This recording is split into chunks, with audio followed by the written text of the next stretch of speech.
میرے خیال میں یہ جو ہے یہ ایک تسلسل ہے ہماری سیاست کا. لیاقت علی خان کی وفات کے بعد جو کھچڑی پکی وہ 6-7 سالوں میں 7 وزیر اعظم چینج ہوئے, کوئی سال لگا رہا ہے, کوئی 6 مہینے لگا رہا ہے, کوئی 2 سال لگا رہا ہے. اس کے بعد آمریت آ گئی, وہ تو ایک الگ سسٹم ہوتا ہے, جو سال وہ لگانے تھے وہ لگا کے گیا. اس کے بعد ذوالفقار علی بھٹو صاحب آئے تو ان کے ساتھ بھی یہی گیم ہوئی, ان کو عدم استحکام کا شکار کیا گیا. اور ایک تو سیاسی ان کے مخالف تھے, دوسرا وہاں سے بس نہ چلا تو تحریک نظام مصطفیٰ چل گئی اور سارے ان کے خلاف اکٹھے ہو گئے اور ان کو ان کے انجام تک پہنچایا. پھر ضیاء الحق صاحب آگے, انہوں نے بھی اپنا ٹینور گزارا, وہ فوجی آمریت ہوتی ہے جس طرح بھی گزارا. لیکن جو ہم بات کر رہے ہیں جمہوری دور کی, اور جمہوری دور میں آپ دیکھیں کہ جب 1988 میں بے نظیر بھٹو آئی 2-2.5 سال نہیں گزار سکی. اس کے بعد میاں صاحب آئے, وہ بھی 2-2.5 سال نہیں گزار سکے. پھر بے نظیر آئی, پھر انہوں نے اپنا ٹینور پورا نہیں کر سکی. اس کے بعد پھر میاں صاحب آئے, میاں صاحب پھر اپنا ٹینور پورا نہیں کر سکے اور 1999 میں مشرف نے مارشل لا لگا دیا. اس کے بعد مشرف کی قائم کردہ اسمبلی میں آپ دیکھیں کہ جمالی صاحب اپنی مدت پوری نہیں کر سکے. اور اس کے بعد جب 2008 میں پاکستان پیپلز پارٹی کی حکومت آئی, اس کے ساتھ بھی کیا ہوا, عدم استحکام کا شکار رہی اور گیلانی صاحب عدالتی ایک فیصلے کی وجہ سے نائل ہوئے. پھر میاں صاحب کی حکومت آئی, وہ بھی ایک عدالتی فیصلے کی وجہ سے نائل ہو گئے. تو یہ میرے خیال میں ایک تسلسل ہے جو ایک سیاستدانوں کی نالائکیاں, بے وقوفیاں اور ایک دوسرے کو نیچا دکھانا اور کسی کے مقصد کے لیے انہوں نے یہ سارے کام کرتے ہیں جو 70 سال سے جاری ہے کہ سیٹل حکومت کو عدم استحکام کا شکار کرنا. اور وہی فارمولہ اب اپلائی ہو رہا ہے کہ عمران خان کے خلاف کہ اس کے ساتھ بھی وہی سلوک کیا جائے جو سابقہ پاکستان کی تاریخ ہے, جو سب کے ساتھ ہوا ہے. اس بارے میں آپ کیا کہتے ہیں؟ دیکھیں بات یہ ہے کہ صاحب آپ بالکل بجا فرما رہے ہیں کہ سب سے پہلی بات تو یہ ہے کہ سیاستدانوں کی اپنی نالائکیاں ہیں اور اپنی بے وقوفی ہیں. اس کی وجوہات یہ ہوتی ہیں کہ سب سے پہلے جو میں نے ایک بات پوائنٹ آؤٹ کی کہ جو الیکٹیبل آدمی ہوتے ہیں, کیونکہ جنہوں نے عوام میں جانا ہوتا ہے اور وہ حکومتی عہدوں میں یا وزراء میں اس طرح شامل نہیں ہوتے جس طرح ان کو شامل ہونا چاہیے, کیونکہ اصل میں وہ عوام کو فیس بھی کر رہے ہوتے ہیں اور صحیح باتیں جو ہیں وہ گورنمنٹ تک اور پہنچاتے ہیں تاکہ اس کو مد نظر رکھتے ہوئے کوئی بھی گورنمنٹ اپنی پالیسیز بناتی ہے. جو نان الیکٹیبل لوگ ہیں ان کا عوام سے تو کوئی لینا دینا ہوتا نہیں ہے. اور اس کے بعد یہ ہمیشہ جو مشیر ہی ہوتے ہیں یہ ایسے مشورے دیتے ہیں کہ کسی نہ کسی طریقے سے وہ چاہتے ہیں کہ ہم جو ہے وہ اپنی حکومت کو پرولونگ کر لیں اور اپنے آئندہ آنے والے انتخابات کو بھی جیتنے کے لیے جو وہ اقتدامات کرتے ہیں وہ اس حد تک ہو جاتے ہیں کہ اس میں اپوزیشن اور دوسری جماعتوں اور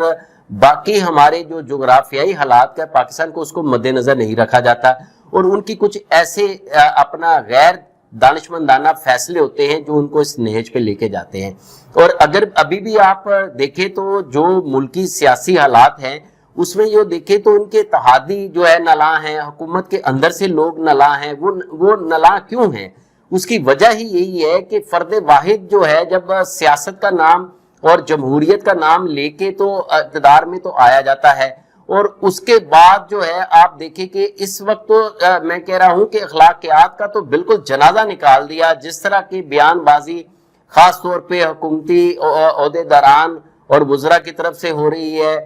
اور وزراء حضرات جو اپنا ہیں ان کی طرف سے ہو رہی ہے اور اس کے بعد جو ہیں وہ اپنا اپوزیشن کی طرف سے ہو رہی ہے, اس میں دیکھیں کہ عوامی مسائل کو بالکل پس پش ڈال دیا گیا ہے.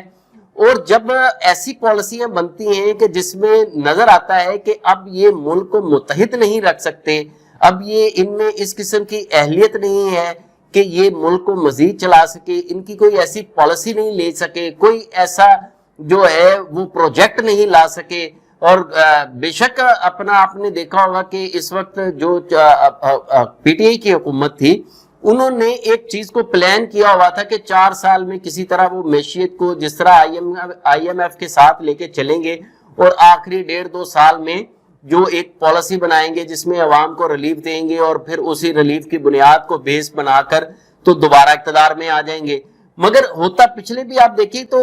ماضی میں بھی ایسا ہوتا رہا ہے, مگر کیونکہ ملکی حالات تو یہاں پہ دن بہ دن چینج ہوتے رہتے ہیں اور سیاسی وابستگیاں بھی چینج ہوتی رہتی ہیں اور وہ صرف مفادات کی جنگ ہوتی ہے اور اپنی جو ہے وہ جماعتوں کو زندہ رکھنے کے لیے اور پھر وہ ایسی سیاسی جوڑ توڑ اور گٹھ جوڑ ہوتے ہیں کہ جو ہمارے جو ابھی تک جس جمہوریت کا نام لے رہے ہیں جس کو 70 سال ہو گئے وہ آئی ہوئی ہے، اس پر اس طریقے سے عمل درآمد نہیں ہو پاتا، اور وہ اخلاقیات کا درجہ جو درس ہم دیتے ہیں، اب جن نعروں کے اوپر ہم عوام میں مقبول ہوتے ہیں انہی نعروں کی جب ہم خود ہی جو ہے وہ پاسداری نہیں رکھتے تو اس کا نتیجہ یہ ہوتا ہے کہ آہستہ آہستہ لوگ غیر مقبول ہو جاتے ہیں، پھر غیر مقبول ہونے کے بعد جو دوسری سیاسی جماعتیں ہیں ان کو موقع ملتا ہے، پھر وہ ہمیشہ ٹانگ کھینچنے والی. اور آج تک تو ہمارے حکومت کی، ہمارے ملک کی کوئی ایسی پالیسی بھی نہیں آ سکی کہ جو اگر ایک حکومت ختم بھی ہو جائے تو دوسری حکومت بھی پاکستان کا جو ایم ہے، جو پاکستان کا کوئی ٹارگٹ ہے جو ہے وہ لے کے چل سکے. آپ سی پیک کے منصوبے کو دیکھیں کہ جس کو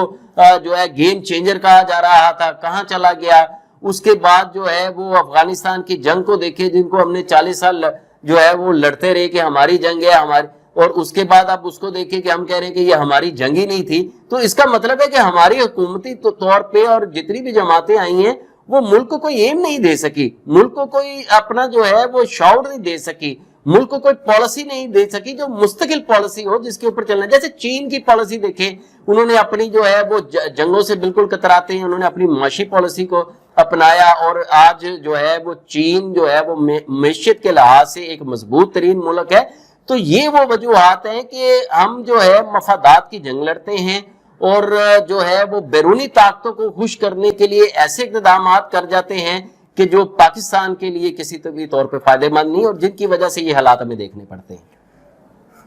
ناظرین دیکھیں کہ اصل بات یہ ہے کہ اس عدم اعتماد کے نتیجے میں ہوگا کیا. اب فرض کریں اگر اپوزیشن کامیاب ہو جاتی ہے تو کیا ملک میں عدم استحکام آ جائے گا اور آپ کی اکانومی ٹھیک ہو جائے گی، امن و امان ہو جائے گا. تو کوئی بھی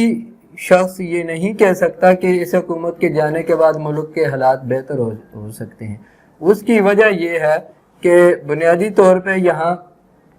جو میں نے پہلے جیسے ذکر کیا کہ وہ ہر چیز کا ایک تسلسل جاری ہوتا ہے. وقتی طور پہ حقیقت کچھ اور ہوتی ہے، سیاستدان عوام کو بتاتے کچھ اور ہیں، جس کی وجہ سے وہ ایکچوئل صورتحال جو ہوتی ہے نہ وہ عوام کے سامنے آتی ہے، نہ عوام کو پتہ ہوتا ہے کیا ہوتا ہے. نعرے کچھ لگائے جاتے ہیں، عمل اس پہ کچھ نہیں ہوتا. مثال کے طور پہ عمران خان صاحب نے کہا جی کہ 1 کروڑ نوکریاں دیں گے، 50 لاکھ گھر دیں گے. یہ 2 بڑے وعدے تھے، اور حقیقت یہ ہے کہ 50 لاکھ گھر میں سے بھی کسی کو کچھ نہیں ملا، اور نہ 1 کروڑ نوکریاں کیا بلکہ 1 کروڑ لوگ بے روزگار ہو گئے.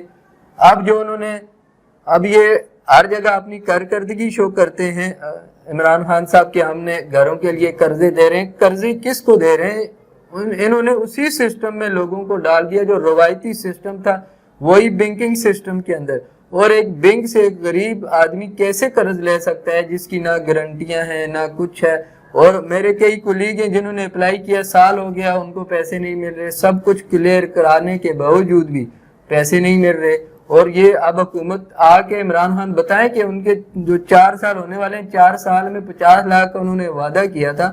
50 لاکھ کی جگہ وہ 20 لاکھ گھر وہ کہے کہ ہم نے ڈیلیور کر دی ہیں.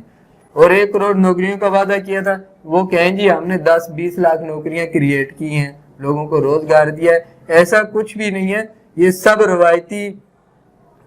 تقریریں تھی، روایتی نعرے تھے. کوئی ایسی کارکردگی ہے نہیں جو عوام کو وہ پیش کی جائے. لیکن اس عدم اعتماد کے نتیجے میں جس طرح وہ جائیں گے، اس سے اس کو ایک دفعہ پھر عوام میں پذیرائی ملنے کا اندیشہ ہے. اور یہی بات سارے اکثر تجزیہ نگار بھی کرتے ہیں. اور اب ان کو ہٹانا کیا ضروری ہو گیا تھا؟ ہٹانا ان کو اپوزیشن کی نظر میں اس لیے میرے خیال میں ضروری ہے. ایک تو اگلے کچھ عرصے میں نئے آرمی چیف کا تقرر ہے، اور اس کے بعد الیکشن کا پروسیس ہے. ظاہر ہے جو حکومت ہوتی ہے ٹیک اپ کی جو حکومت ہوتی ہے وہ بھی اکثر لوگ انہی کی مرضی کے ہوتے ہیں، تو وہ کئی چیزیں اپوزیشن کے خلاف جاتی ہیں. تو یہ موقع اپوزیشن ان کو نہیں دینا چاہتی، جس کی وجہ سے اس میں انہوں نے ایک اور پر بھی چیز ہے لبرل عبداللہ صاحب، اس میں ایک اور بھی چیز ہے کہ جو گورنمنٹ نے پلان کیا تھا، جو میں سمجھتا ہوں کہ جو مشیروں نے ان کو مشورہ دیا تھا کہ ہم آخری 1.5 سال میں عوام کو ریلیف دیں گے، تو جو اپنا وہ ریلیف دینے کی باری آئی تو اپوزیشن بھی دیکھیں کہ انہوں نے تو سیاست کر رہی ہوتی ہے، اپوزیشن نے تنقید کرنی ہوتی ہے، اپوزیشن میں بھی ان دنوں کو جو ہے وہ مد نظر رکھا ہوا تھا. اس سے پہلے جتنے بھی آئی ایم ایف سے معاہدے تھے انہوں نے وہ گورنمنٹ کے کھاتے میں ڈال دیے تاکہ ہم ان کو پلی بنا کے اور ان کو وجوہات بنا کے نئے آنے والے الیکشن کو لڑ سکے. اور حکومت نے جو صحت کارڈ دیے، اس کے بعد حکومت نے جو ہے احساس پروگرام اور دوسرے پروگرام شروع کیے، تو ان کے حکومت بینیفٹ آنے والے الیکشنوں میں بینیفٹ لینے چاہتے تھے. جو پٹرول کی قیمت انہوں نے ایک جگہ پہ جو ہے وہ مستحکم کی کہ انکریز نہیں ہوگا، تو یہ ساری چیزیں جو تھی. اور پرویز الہی کا کل کا انٹرویو دیکھ لے تو انہوں نے کہا ہے کہ عمران خان صاحب خود ہی گھبرائے ہوئے ہیں. یعنی کہ وہ کہتے ہیں کہ عمران صاحب کا یعنی کہ جس طرح کوئی ایک نے چیز پلان کی ہوتی ہے اور ان کے پلان کے مطابق چیزوں میں جب ڈسٹربنس پیش آتی ہے تو وہ گھبراہٹ کا عمل جو انہوں نے پلان کیا تھا جو آنے والے الیکشنوں کے لیے، تو وہ نظر آ رہا ہے. تو اس موقع پہ جو سب سے جو زیادہ میں سمجھتا ہوں نقصان ہے وہ سیاست میں اس اخلاقیات کا نقصان ہے جس کا درس ہم دیتے تھے، جس کی ہم ریاست مدینہ کی باتیں کرتے تھے. اور اپوزیشن جو ہے وہ اس وقت اس طرح مظلوم بن گئی ہے، اور وہ تمام جو تھے نیب کے جو ان کے کیسز تھے وہ ان کو ڈھال کے طور پہ استعمال کر رہے ہیں کہ یہ سیاسی بنیادوں پہ بنائے گئے تھے. دیکھیں پیسہ تو 1 روپیہ بھی جو ہے وہ برآمد نہیں ہوا، اور عمران خان صاحب نے جو نعرے لگائے تھے کہ نکال لیں گے پیسہ، ایسے کر لیں گے، اور وہ جو اپنا جو ڈائلاگ بازی تھی وہ کہ جی ہم ان کے جو ہے وہ سارے اثاثے منجمد کر دیں گے، وہ دھرے کے دھرے رہ گئے. اور عوام کی جو امیدیں تھی وہ بالکل جو ہے جس امید کے اوپر انہوں نے عمران خان کو ایکسیپٹ کیا تھا وہ ہوتی ہوئی نظر نہیں آ رہی تھی. حالانکہ جو وزراء حضرات ہوتے ہیں، جو سیاسی جماعتیں ہوتی ہیں، وہ بالکل آپ نے بے جا فرمایا کہ ایسے نعروں پہ آتی ہیں جن کا وہ امپلیمنٹیشن ہو ہی نہیں سکتی. اس کی نسبت اگر اس وقت وہ اپنی گفتگو کو اس نہج پہ یا اس لیول پہ رکھ کے بات کریں کہ ہم یہ چیزیں کریں گے، کیونکہ وزیر اعظم صاحب ہیں، جو وزراء حضرات ہیں، جو مشیر ہیں، وہ عدالت تو ہے نہیں، کیونکہ عدالت ان کا کام تو صرف عدالتوں تک لے کے جانا ہوتا ہے. آگے عدالتوں کا کام ہوتا ہے ہم یہی چیز جو ہے اپنے جب تقریریں کرتے ہیں، جب بلند و بالا ہم نعرے لگاتے ہیں تو اس میں یہ چیزیں ہم پوائنٹ آؤٹ کر لیں تو میرا خیال ہے کہ ہماری سیاست ایک اچھے رخ پہ اوپر چلے گی. اور اس وقت جو ملکی حالات اور جس طرح اپوزیشن نے جو ہے وہ دھرنے کی کال دے دی اور اس کے بعد جو ہے وہ حکومت نے دھرنے کی کال دے دی، میرا خیال ہے کہ یہ دھرنوں کا وقت تو نہیں ہے. اگر ہم سیاسی لوگ ہیں اور اگر ہم ملک میں سیاست کا استحکام چاہتے ہیں تو ہمیں چاہیے کہ ہم پارلیمنٹ کے اندر، ہم اسمبلی کے اندر جو ہے اپنی اکثریت کو ثابت کریں، نہ کہ اس طرح کا ماحول کریٹ کریں، اس طرح کی فضا کریٹ کریں کہ جس میں ملک میں ایک انتشار پھیلنے کا خدشہ ہو. یہ تو میری یہ حکومت سے اور پی ٹی آئی کی جماعت سے اور اپوزیشن جماعتوں سے، تمام جماعتوں سے گزارش ہے کہ خدا را اس وقت جو دنیا کے حالات چل رہے ہیں، اس وقت جو معیشت کے حالات چل رہے ہیں، اس وقت جو ملک کے حالات چل رہے ہیں، آپ عوام کو کسی ایسی دوزخ کی طرف مت دھکیلیں کہ جس سے جو ہے وہ واپسی مشکل ہو جائے. یہ ویسا آپ نے درست فرمایا. اب دیکھیں تاریخ عدم اعتماد پیش ہو چکی ہے. اب اس کے نتیجے میں کچھ تو ہوگا، یا تو وہ اعتماد کا ووٹ حاصل کر لیں گے یا ناکام ہو جائیں گے اور حکومت ختم ہو جائے گی. اب ہر ایک چیز کے اثرات مرتب ہوتے ہیں، اس کے بھی اثرات مرتب ہوں گے. اور یہ کچھ لوگوں کا یہ کہنا ہے، اور کالم نگار اور دانشور صحافی سینئر کہہ رہے ہیں کہ ہر 2 صورت میں اس تاریخ عدم اعتماد کا عمران خان کو فائدہ ہے. اگر تو وہ ناکام ہوتی ہے تو اس کا مطلب ہوتا ہے کہ سیاست پہ عمران خان صاحب کی پوری گرپ ہے، اور آئندہ کے لیے بھی عوام کی ایک سنگل لارجسٹ پارٹی ہے، چونکہ کراچی سے لے کے گلگت تک اور پورے ملک سے وہ سیٹیں لے گی اور وہ کچھ اتحادیوں کو ملا کے حکومت بنانے میں کامیاب ہو جائیں گے. دوسرا، اگر عمران خان اعتماد کا ووٹ حاصل نہیں کر سکتے تو وہ گھر چلے جاتے ہیں، وہ ایک قسم کے مظلوم اور شہید بن جاتے ہیں. اور کہیں گے جی مجھے پورا موقع نہیں دیا گیا, ہمارا یہ پلان تھا, یہ پلان تھا, اور انہوں نے ہمیں کام نہیں کرنے دیا. تو ایک طبقہ ہمارے سنجیدہ صحافی حضرات کا یہ بھی سمجھتا ہے کہ یہ بھی تحریک عدم اعتماد کو کامیاب کروانا اور عمران خان خود جان چھڑوانا چاہتا ہے. اور یہی وجہ ہے کہ جب وہ ایم کے پاس گئے, اور کل چودھری صاحب نے بھی اپنے انٹرویو میں کہا کہ جب وہ ان سے ملنے گئے انہوں نے کسی ان ایشو پہ اتنی زیادہ بات ہی نہیں کی, اور روایتی باتیں کر کے چائے پانی پی کے اٹھ کے آگے. تو اس بارے میں آپ کیا کہتے ہیں کہ یہ ہر دو صورت میں یہ عمران خان کا فائدہ کیا آپ کو بھی نظر آ رہا ہے؟ جی دیکھیے بالکل اسی طرح ہیں عبداللہ صاحب. اپنا جو اس وقت پی ٹی آئی ہے وہ کیونکہ اس جو وعدے وعید کر کے جو ڈلیور ہو نہیں سکا, تو اس میں وہ اس طرح کی خود بھی چاہ رہے ہیں جو بیانات سے, جو ان کے اتحادی جماعتوں کے بیانات سے, اور جو ڈائلاگ بازی سے, یا جو اپنے اندر کے لوگوں کو انگیج کرنا چاہیے تھا اس طریقے سے نہ مشیروں نے انگیج کیا, نہ وزراء حضرات نے انگیج کیا. اور عمران خان صاحب نے بھی جو ہے وہ ایک رسمی سی ملاقات کی. تو اس بات کا ایک تاثر یہ بھی مل رہا ہے کہ عمران خان صاحب چاہتے ہیں کہ وہ آئندہ جو ہے وہ الیکشن میں آنے کے لیے اور دوبارہ اکثریت لینے کے لیے وہ کوئی نہ کوئی تو نعرہ چاہتے ہیں, وہ کوئی نہ کوئی ایسا جواز تو چاہتے ہیں جس کی بنیاد پر وہ دوبارہ عوام میں آئیں. اور جس طرح میں نے اس سے پہلے بھی کہا کہ حکومت نے جو پلان کیا تھا کہ لاسٹ میں ہم ڈیلیور کریں گے, مگر آئی ایم ایف کے جو معاہدے ہیں, جو اپوزیشن خاموش رہی, وہ چاہتی تھی کہ یہ تمام کے تمام جو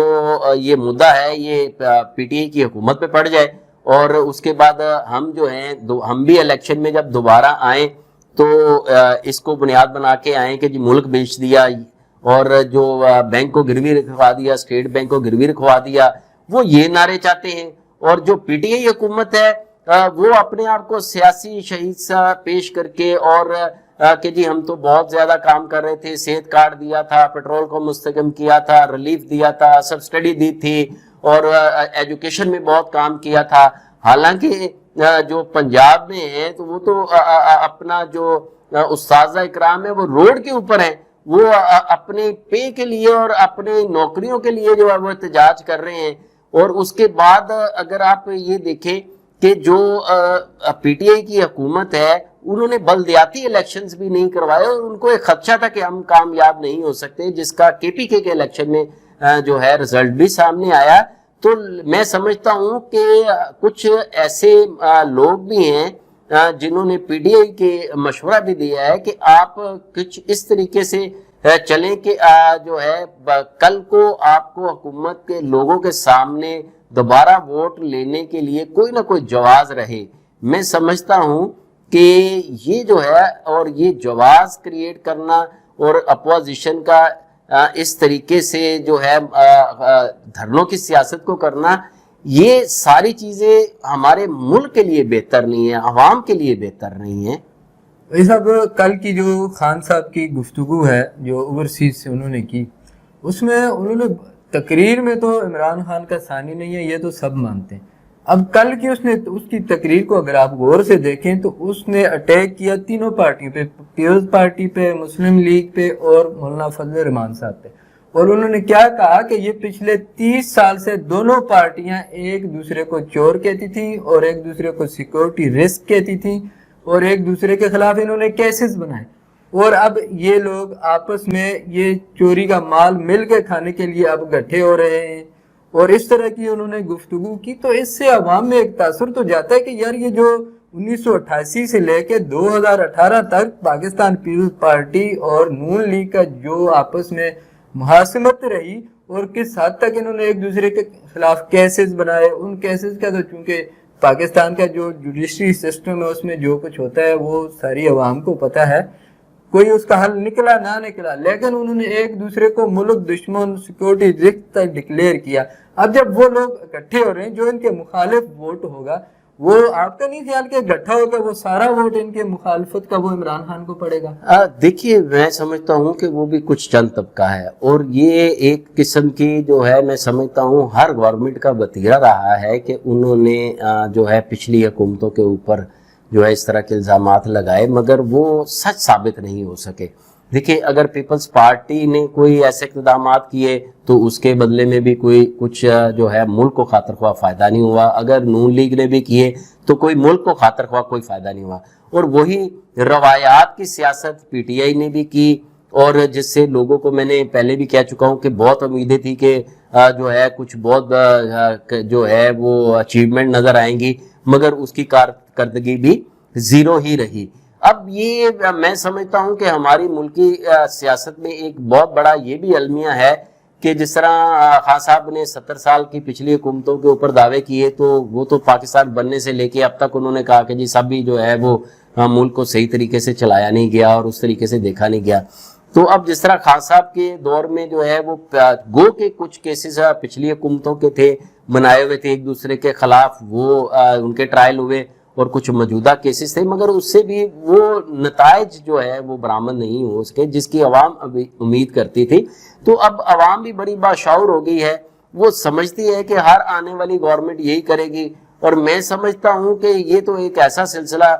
چل نکلا ہے کہ آنے والی بھی گورنمنٹ یہی کہے گی. اور اگر پی ٹی آئی کی حکومت میں آپ جو لوگ دیکھیں تو وہ انہی جماعتوں سے آئے ہوئے لوگ ہیں, کوئی نئے لوگ تو ہیں نہیں, نئے چہرے تو ہیں نہیں. یہ وہی لوگ ہیں جو کاف لیگ کے تھے, جو نون لیگ سے تھے, جو پیپلز پارٹی کے تھے, وہی لوگ جو ان سے جو ہے ان کو ٹکٹیں نہیں ملی تو انہوں نے پی ٹی آئی کو جوائن کر لیا اور وہی چہرے واپس آئے. لوگ تو وہی ہیں اور اس کو ہم یہ بھی نہیں کہہ سکتے کہ اپنا جو ہے یہ نا تجربے کار تھے. 22 سالہ عمران خان صاحب کی اپنی جد و جہد, اب 4 سالہ ان کا اقتدار میں دور بھی, تو یہ چیزیں اب اس طرح ان کو پذیرائی نہیں مل رہی جس طرح باقی لوگ وعدوں کو دیکھتے ہیں کہ گورنمنٹ کے پی ٹی آئی کے جو پہلے وعدے تھے وہ اب ان کو اب لوگوں میں تاثر چینج ہوتا جا رہا ہے. یہ ناظرین آپ نے گفتگو سنی, یہ موضوع ایسا ہے کہ اگلا ایک ہفتہ ڈیڑھ اس پہ بات ہوتی رہے گی اور اس وقت ہمارے ملک کا جو سیاسی عدم استحکام